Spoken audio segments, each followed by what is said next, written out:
हाँ जी नाज़रीन, नैब जवाबदारनि लाइ ख़ुशख़बरी वारी ख़बर अवां सां शेयर कयूं था।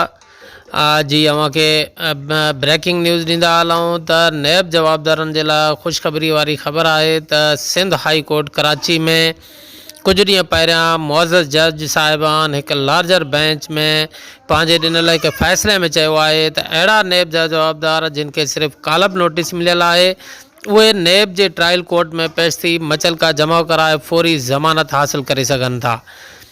बाक़ी जिन जवाबदारनि ख़िलाफ़ चेयरमैन नैब पारां गिरफ़्तारी वारंट जारी थियल आहिनि उन्हनि जो केस मुख़्तलिफ़ हूंदो।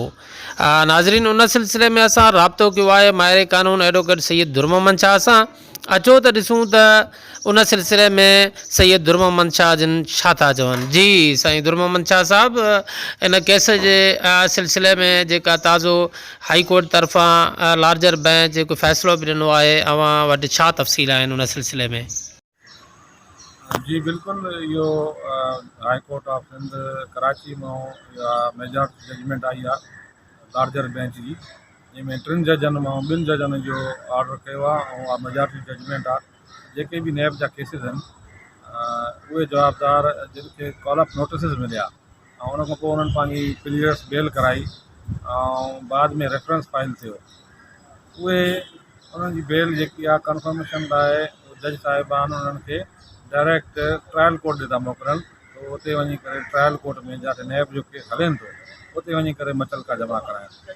हाँ ये सिर्फ़ु उन्हनि जवाबदारनि लाइ आहे जिन खे कालप नोटिस इशू थियो आहे, जिन जे लाइ वारंट इशू न थियो आहे।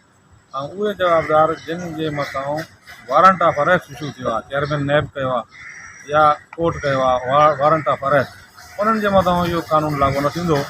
उहे जेके आहिनि उन्हनि जो केस डिफरेंट आहे, उहे पंहिंजी बेल कराईंदा और पंहिंजी प्रोसेस में गुज़रंदा। इन ऑर्डर खां पोइ हाई कोर्ट कराची में काफ़ी सारा जेके जवाबदार आहिनि अक्यूज़ पर्सन आहिनि उहे बेल आउट थी विया आहिनि उहे हाणे वञी करे पंहिंजी ट्रायल कोर्ट में मचलका जमा कराया अथऊं।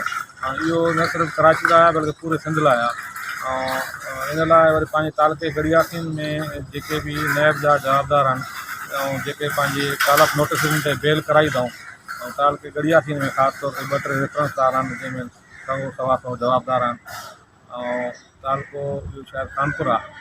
उन्हनि जी ट्रायल कोर्ट आहे सखर।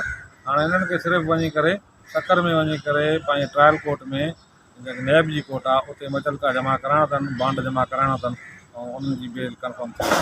त इहो हिकिड़ो नओं 2 हफ़्ता पहिरियों इहो ऑर्डर पास थियो ऐं उन ते अमल दरामद थी रहियो आहे ऐं इहा ॾाढी ख़ुशी जी ॻाल्हि आहे जेके पंहिंजे तालके जा दोस्त आहिनि जेके जवाबदार इन्हनि केसनि में आहिनि उन्हनि लाइ हिकिड़े वॾे लॉन्ग प्रोसेस खां जेको गुज़रिणो हुयो ऐं जेकी ख़तरे जी तलवार ई वाटी वई आहे।